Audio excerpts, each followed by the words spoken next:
Luluto tayo ng gulay na santol guys, ginataan ng mga balat ng santol.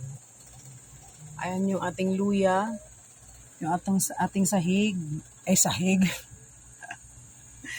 Yung sahog ko guys, pork cube, at saka kunting pork. Yan yung ating sibuyas, yung ating bawang nandito. Ayan yung ating santol, bali pipigain ko pa yan. Nahugasan na yan siya guys, pipigaan na lang. So ayun, nagpainit ako ng kaserola.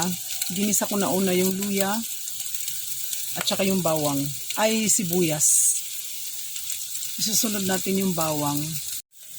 Ginisa ko na yung ating bawang guys.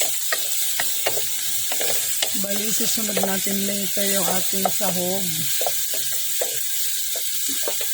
Na ang sabi ko kanina ay sahig.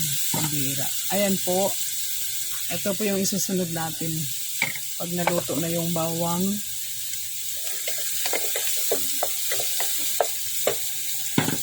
Ngayon, ilalagay na natin yung ating pork.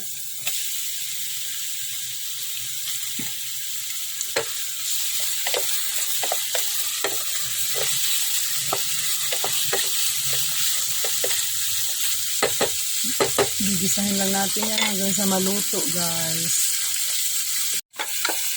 Nilagay ko na yung ating pork cube. Ang gusto ko kasi sa cube guys, isasama siya sa gisa. Kaya ayun. Para yung ating sahog magkalasa naman siya. Antay na lang natin na maluto. Ito yung ating santol guys. Oh.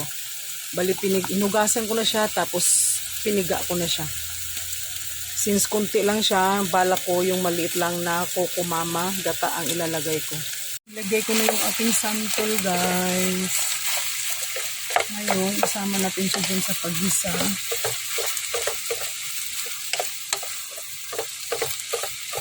Bago ko siya lagyan ng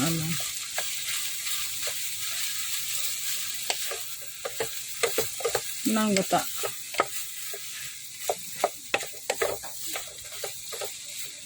Igigisa muna natin siya.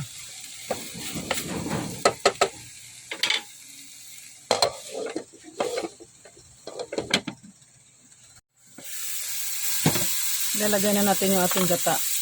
Guys, ang ginagamit ko ay kokomama na malaki para masulit kasi mas masarap kasi pag maraming gata.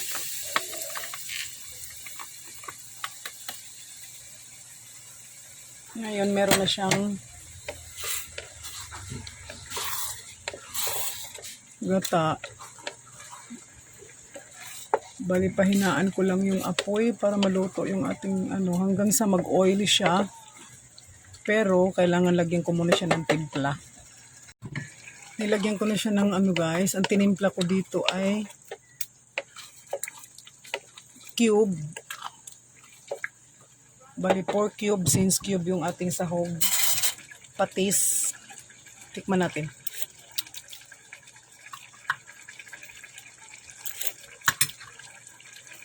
As of now, okay na yung timpla niya pero hindi ko alam mamaya kung mag-evaporate yung sabaw kung tama na ba yung timpla. Sa ngayon, ayaan natin siyang kumulo hanggang sa mag-subside yung sabaw niya at mag-oil-oil na siya. Hinaan natin yung apoy.